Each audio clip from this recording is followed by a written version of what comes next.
जब हम भगवान शंकर को एक लोटा जल समर्पित करते हैं, शिव जी की अविरल भक्ति को धारण करते हैं, शंकर भगवान के भजन में हम डूबे रहते हैं, श्री शिवाय नमस्तुभ्यम हम जपते रहते हैं, भगवान शंकर का गुणगान करते रहते हैं, तो भगवान शिव भी हमें उन्नति की ओर बढ़ाने के लिए, आगे बढ़ाने के लिए एक थोड़ा सा धक्का मार ही देते हैं और हम उन्नति की सीढ़ी पर चढ़ ही जाते हैं। यदि किसी एक लक्ष्य को आप लेकर बैठे हैं,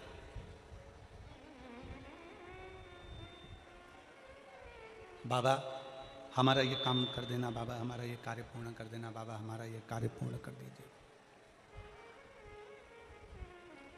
बाबा ये हमारा काम है आप पूरा कर देना, आप ये कृपा कर देना, आप ये दया कर देना,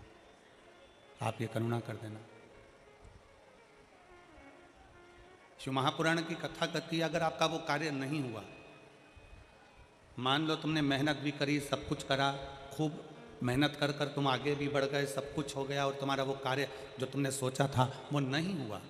तो भगवान शंकर को उसके लिए भी धन्यवाद देना। तुम्हारा सोचा हुआ कार्य अगर नहीं हुआ है तो भगवान शंकर को उसके लिए भी धन्यवाद देना कि बाबा हो सकता है कि तूने मेरे लिए और भी कुछ अच्छा सोच कर रखा होगा, इसलिए अभी तूने वो कार्य नहीं होने दिया, आगे चलकर तू जरूर करेगा। हम ये विचार ना करें, हम हमारे मन में ये भाव उत्पन्न ना करें, हमारे मन में ये विचार लेकर ना आए, हमारे मन में हम ये भाव लेकर ना आए कि बाबा ने हमारी नहीं सुनी या बाबा ने हमारे लिए कार्य नहीं किया। ना, आपके भक्त का सबसे बड़ा लक्षण कौन सा होता है? आपके भक्त का सबसे पहला लक्षण कौन सा है? शंकर भगवान के शिव भक्त का,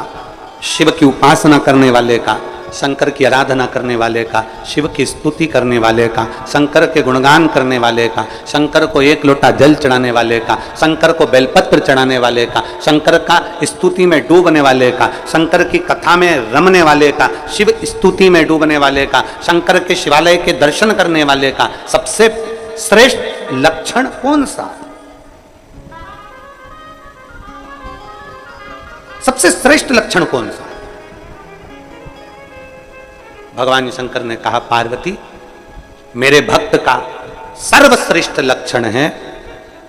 विषम परिस्थिति में भी नम्र बने रहना, विषम परिस्थिति में भी नम्रता धारण करना। दुनिया आपकी कितनी भी विषम हो गई हो, दुनिया आपसे कितनी भी विषमता धारण कर रही हो, आपकी विषम परिस्थिति में भी आपकी नम्रता खत्म ना, विषम परिस्थिति में भी जो नम्रता का भाव धारण कर ले तो समझ लेना कि वो शंकर का श्रेष्ठ भक्त हो ही सकता है।